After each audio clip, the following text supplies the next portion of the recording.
जो लोग एनिमे को कार्टून कहकर खुद को मैच्योर समझते हैं, खुद की गिबली आर्ट बना रहे हैं। हिंदी में एक वर्ड होती है भेड़ चाल, और इंडिया के लोग यही करने में माहिर होते हैं। ये ट्रेंड ये साबित कर देती है। पुष्पा इसलिए इतनी बड़ी हिट नहीं हुई क्योंकि उसमें अच्छा कंटेंट है, but that is famous.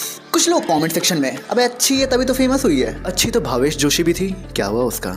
FOMO to not be relevant in this society. भाई सलमान खान की न्यू पिक्चर देखी? क्या बात कर रहा है, नहीं देखी? यार भाई कैसा आदमी है तू? चाहे उसका कंटेंट कितना भी घटिया हो, you have to watch that movie. तुम अपने ग्रुप के डिस्कशन में लेफ्ट आउट नहीं फील करना चाहते तो स्टूडियो गिबली आर्ट वो अपनी फोटोज को इसलिए कन्वर्ट नहीं कर रहे क्योंकि उनको मजा आ रहा है। वो अपनी फोटोज को इसलिए कन्वर्ट नहीं कर रहे क्योंकि वो गिबली के फैन बन चुके हैं।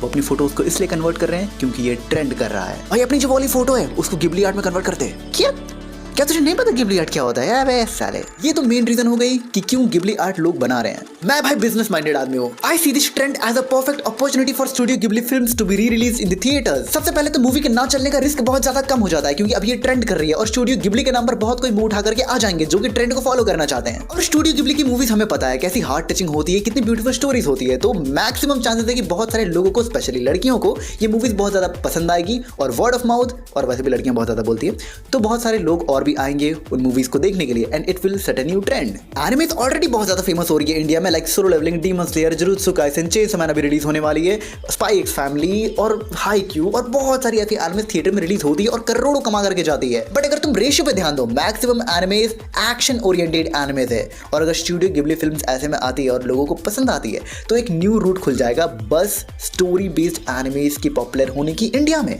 प्लस सबसे बड़ा एडवांटेज, मेरे सब्सक्राइबर्स बढ़ेंगे। सब्सक्राइब करो। खैर ये सारी बातों को छोड़ो, एक मेन चीज जो कि बहुत ज्यादा कंसर्निंग है वो ये है कि स्टूडियो गिबली आर्ट जो ये बनाई जा रही है वो एक्चुअल बहुत ज्यादा एक्यूरेट है, और उसके बाद एनिमेशन भी बनाना कोई आजकल एआई के लिए बहुत बड़ी बात नहीं है। तो ऐसे में ये एक बहुत ज़्यादा क्वेश्चनिंग हो रही है कि क्या इन द फ्यूचर ऐसे एनिमेज लाइक एआई से बना ली जाएगी। उस पर अगर तुम देखो ना तो मियाज़ाकी जो कि गिबली के क्रिएटर है, उनको तो ये एआई पसंद ही नहीं है कि भाई जिन आर्ट को उन्होंने इतने लगन से, इतने मेहनत करके सालों डेवलप किया, उसे एआई बस ऐसे मिनटों में रेप्लिकेट कर देता है। तो यहाँ पर मेरा इस पे ये टेक है कि देखो, हाँ वो रेप्लिकेट किया हुआ बहुत ही तगड़ा लग रहा है, एकदम same to same Ghibli art की तरह। अगर तुम एक आर्टिस्ट हो, you know it's just an empty shell. किसी भी एनिमे, कोई भी आर्ट, कोई पेंटिंग, कोई स्केच, कुछ भी अगर एक आर्टिस्ट क्रिएट कर रहा है, उसके कॉम्पोजिशन में एक एक फ्रेम में कोई ना कोई हिडन मीनिंग होता है, कोई इमोशन होता है जो कि क्रिएटर फील कर रहा है उसे बनाते वक्त।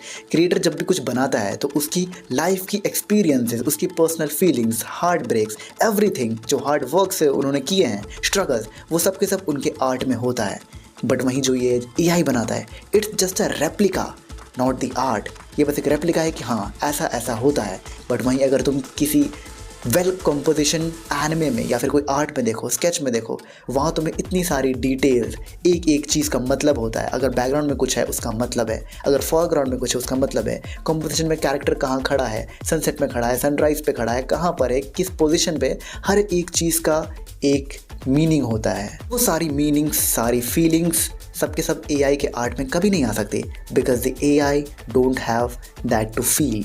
बट यस, हाँ ये एक टेक्नोलॉजी है एंड ऑब्वियसली इसका यूज़ किया जाएगा आगे जा करके बहुत सारे एनिमेज में। इवन काफ़ी सारे एनिमेज को एज फॉर जस्ट एक एक्सपेरिमेंट के लिए बनाया भी गया है बस एआई से। बहुत सारी ऐसी एक्सपेरिमेंट्स की जा रही है आजकल। और मे भी हो सकता है कि जो फाइटिंग सीन्स होती है, जो लो बजट एनिमेज होते हैं, वो लोग एआई का यूज़ करे मिड फ्रेम्स को बनाने में, ऐसा हो सकता है। लेकिन जो ओजी क्रिएटर्स है, वी ऑल नो, वो मांगा पहले लिखते हैं, उसके बाद फिर उस पर एनिमे आती है। जो ओजीज है वो भाई ओजी पे ही टिके रहेंगे और जैसे जैसे जनरेशन आगे बढ़ती जाएगी एआई का यूज़ बढ़ता ही जाएगा। लेकिन फिर वही बात है, वो फील नहीं आ पाएगा जो आज के एनिमेज में आता है। जैसे आजकल जो नॉर्मल एनिमेज आ रही है उसमें पहले के एनिमेज की फील नहीं है, और बस आज के बाद जो एनिमेज आएगी उसमें आज वाले एनिमेज की फील नहीं होगी।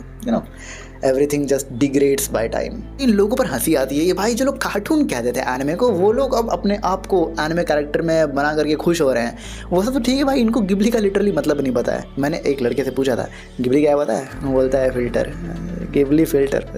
भाई सुन लगा मैं याद आया कि गन लेके आएगा ठोकने के लिए। गिबली की आर्ट तो ठीक है, वो फेमस हो रही है, लोगों को पसंद आ रही है, दैट्स अ गुड थिंग। वो इतनी अच्छी चीज़ भी है, that makes you feel attractive. But जितनी फेमस उसकी आर्ट हो रही है उतनी ज़्यादा बेटर उसकी स्टोरी भी है। तो जितनी भी स्टोरीज़ है स्टूडियो गिबली की, ग्रेव द फायरफ्लाइज और बहुत सारी, अपनी स्टोरीज़ में लगाओ, स्टेटस में लगाओ और सबको बताओ कि ये है असली गिबली की आर्ट। और उन सारे लोग, छपरी लोग जो कि बस फोटोज़ को एडिट कर रहे हैं, उनको दिखाओ कि भाई मूवी क्या होती है, ताकि उनका मंदबुद्धि दिमाग एक बार कोई अच्छा कंटेंट देख सके और सीख सके एनिमे वर्ल्ड के बारे में।